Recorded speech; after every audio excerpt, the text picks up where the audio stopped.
Well, for more on smart city technology, we're joined now by Tom Vander Ark. Tom is the CEO of Getting Smart, and he's also the author of the book, Smart Cities That Work for Everyone. Hi there, Tom. Welcome to the broadcast. Hi, Susan. Happy to be with you. So we've had just a taste of what a smart city actually is. Tell us more about what makes a city so smart. Well, there's actually a group called the Smart Cities Council, and they define it as livability, sustainability, and workability. We like to add learnability to that, and we're excited to see new technologies across all of those categories.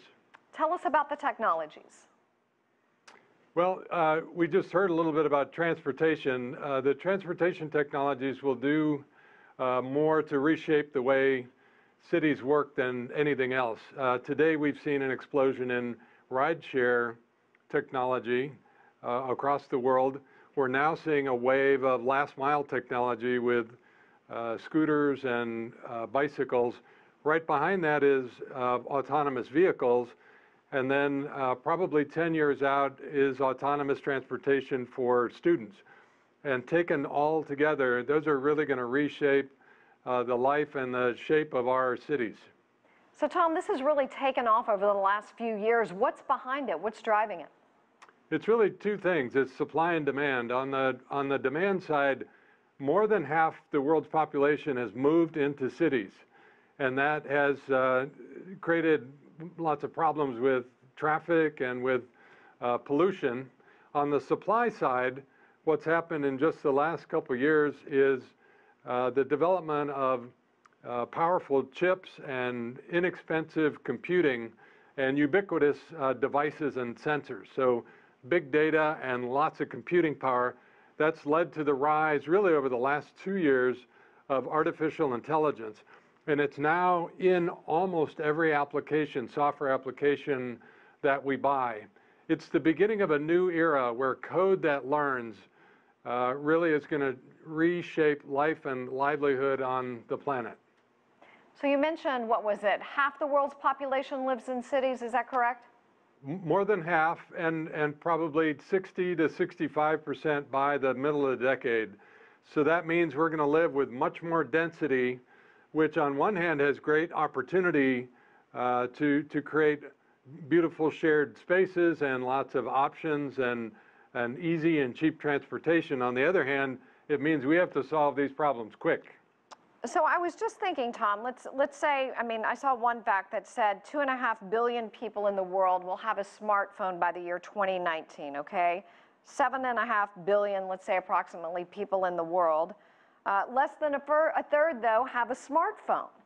So are we marginalizing some people who are not as tech savvy as the rest of us who live in these urban populations?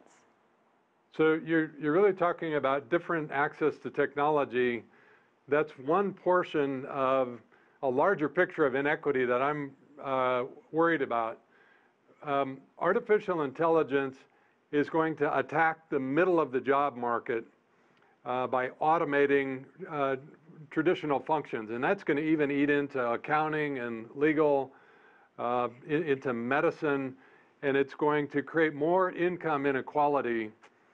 And so really the most important thing for cities right now is to begin thinking about sharing and how they're going to create access to technology, and it starts with smartphones, access to smart tools like artificial intelligence, access to retraining opportunities that unlock new job opportunities. So, but in most cases, you do have to have the app, though, correct?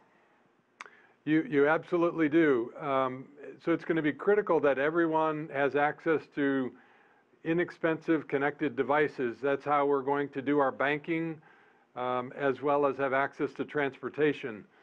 It's been exciting to watch what's happened in China just in the last 2 years when it comes to the shift in automated payments. I think that's a sign of the future.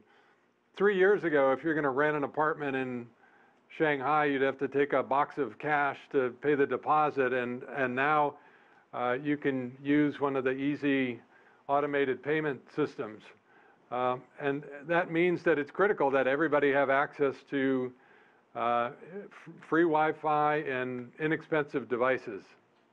So it may seem a little too simplistic, but is the drive and the race to get Amazon to your area behind this in some way? We're talking about 50,000 jobs, $5 billion investment to the winning bidder. Right. Amazon is going to be opening another headquarters because they've already made downtown Seattle pretty crowded and pretty expensive. So there's been a massive battle over the last year of American cities competing for these new jobs. What I don't want cities to forget is that the biggest opportunity is really in small business. And teaching entrepreneurship to everyone, I think, is one of the most important opportunities of creating a smart city. So let's take an obscure city, let's say in Alabama in the United States or Kentucky. How do they start becoming a smart city? If they don't have the jobs and the companies there that are investing, how do they get the money for the technology? So let me talk about three kinds of investment. I was in Kansas City on Wednesday, and they have a partnership with Google for superfast Wi-Fi. I was in Columbus on Thursday, and they got a Department of Transportation grant for smart infrastructure. I was in Phoenix recently, and they have a philanthropic partnership with Bill Gates to build a smart city in the desert. So that's an example of public and philanthropic and private investment. So number one, look for partners. Number two, we think every city needs to begin a conversation about what's happening with artificial intelligence. What are the implications for our city? What are the local assets that we have, and what do we want to get good at?